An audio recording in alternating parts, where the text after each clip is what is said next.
Mi nombre es Marilu Guadalupe Corona Moreno, curso el séptimo semestre de la licenciatura en Derecho modalidad a distancia en el Instituto de Investigaciones Jurídicas de la Universidad Autónoma de Chiapas. En esta ocasión abordaré el tema de los derechos de los pueblos indígenas, para lo cual iniciaré con los antecedentes históricos más importantes. Si bien los pueblos indígenas son parte fundamental en la historia, ya que nos permite comprender nuestra identidad en el país, caracterizado porque en la época prehispánica como residentes de grandes culturas indígenas, entre ellos los olmecas, los mayas, los mexicas, los aztecas, siendo el derecho agrario y el derecho azteca administrados por el Tlatoani. En época colonial, durante el virreinato de la Nueva España, los pueblos indígenas fueron marginados y a pesar de ellos mantuvieron su lengua, costumbres y su estructura comunitaria. Durante la independencia de 1810 se estableció la igualdad de todos los habitantes de la Nueva España, sin distinción alguna, reconociendo todos como ciudadanos con igualdad de derechos, al mismo tiempo que ignoraban su existencia, imponiendo una nación mestiza, en donde los indígenas se consideraron como obstáculos de progreso. En el Porfiriato, las comunidades indígenas perdieron sus tierras comunales, lo que generó rebeliones indígenas conocidas como Guerra de Castas. Durante la Revolución Mexicana de 1910 se prometieron tierras, sin embargo la situación no demostró un gran cambio, sino que fue hasta la Constitución de 1917 cuando se establecieron las bases para el reconocimiento de los derechos indígenas. Si bien no fue de manera explícita, pero en el artículo 27 constitucional se hace un reconocimiento de la propiedad comunal de la tierra y de la protección ejidal, aun cuando ha sido calificado de muy avanzada en derechos sociales, se continuó ignorando su existencia y solo se legisló sobre el derecho de acceso a la tierra. En la época actual es imprescindible no citar el movimiento del Ejército Zapatista de Liberación Nacional en 1994, evento decisivo en la historia de México que se relaciona con la entrada en vigor del Tratado de Libre Comercio de América del Norte y la imbricación de la cultura jurídica mexicana. Por otra parte, en 1996 se dio a conocer los acuerdos de San Andrés, donde firmó el gobierno mexicano y el Ejército Zapatista, impulsando el reconocimiento en materia de autonomía y de la libre determinación, lo que dio paso a la cristalización de la reforma constitucional del 2001, donde se establecieron disposiciones programáticas que representó el punto de partida en la visibilización de los derechos indígenas en el marco constitucional, donde se incorporó como uno de los pilares el principio de la diferencia cultural al modelo de la sociedad, Estado y Derecho. ¿Cuáles son los organismos que se encargan de proteger los derechos de los pueblos indígenas?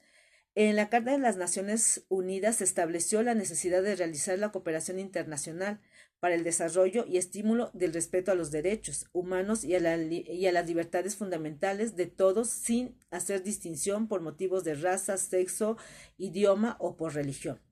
¿De dónde derivó la Declaración Universal de los Derechos Humanos,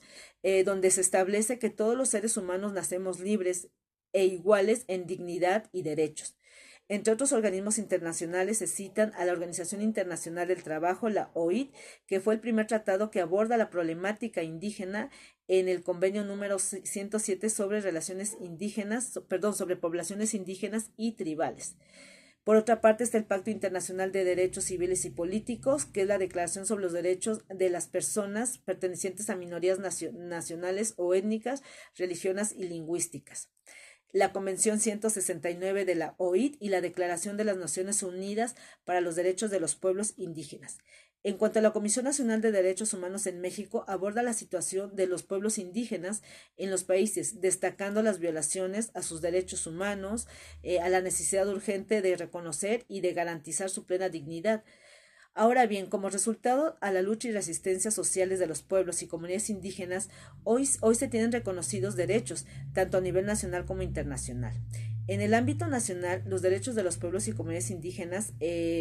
parten del artículo segundo constitucional, donde habla sobre el derecho a la libre determinación y autonomía, que tiene que ver con sus formas internas de organización social, económica, política y cultural, así como también a la libre elección de sus autoridades, a poder, al reconocimiento de sus sistemas normativos internos, al derecho a la participación política, a tener representación en los ayuntamientos y en otros órganos de gobierno, así como también al derecho de acceder a la justicia con respeto a sus sistemas normativos, aplicar sus sistemas jurídicos internos sin violentar otros derechos humanos. Por otra parte, el derecho a tener intérpretes y defensores que conozcan su cultura y su lengua en los procesos judiciales. Su derecho a conservar y enriquecer su diversidad cultural y lingüística, sus tradiciones y cosmovisión y religión, así como también a un derecho a una educación intercultural bilingüe, atendiendo al respeto a su cultura y a su cosmovisión. Por otra parte, también es importante el derecho de preservar el uso y el disfrute de sus tierras, sus territorios y sus recursos naturales. A nivel internacional se reconoce en el Convenio 169 el derecho a la consulta previa, libre e informada antes de proyectos que afecten sus territorios, así como también la Declaración de las Naciones Unidas sobre los Derechos de los Pueblos Indígenas. Se reafirma el derecho a la libre determinación, al territorio, a no ser desplazados, a su cultura y al consentimiento, a su consentimiento y a su libre, a un consentimiento libre e informado, así como también los derechos específicos que son reconocidos por las leyes secundarias, como es la Ley General de Derechos Lingüísticos de los Pueblos Indígenas y la Ley de la Comisión Nacional para el Desarrollo de los Pueblos Indígenas, que es la institución, que es el Instituto Nacional de Pueblos Indígenas, perdón. Por otra parte, a tener acceso a programas sociales y desarrollo comunitario con enfoque indígena.